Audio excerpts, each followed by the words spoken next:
Okie dokie. So I got to my last video about finally to knowledge which comes not by sensory perception and not by reason, but it's this intuitive knowledge which I mentioned that can open up the gate.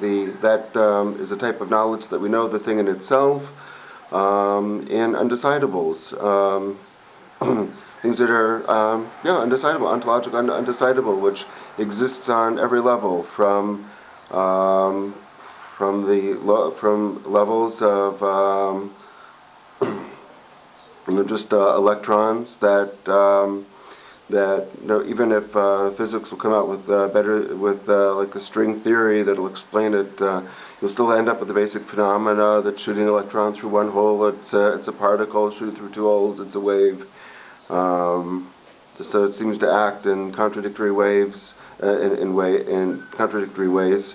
How does it interfere with itself? So you have this dual nature of reality on the physical levels, and higher levels also.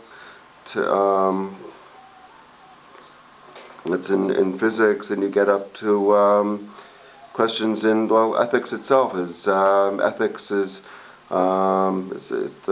many books of ethics talk about the necessity of being something. Others the action.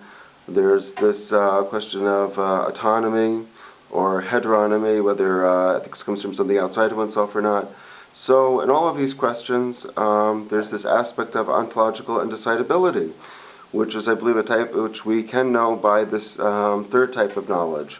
And this third type of knowledge is what the books of Kabbalah are meant to open up, like Rabbeinu Yitzhak Luri Ashkenazi.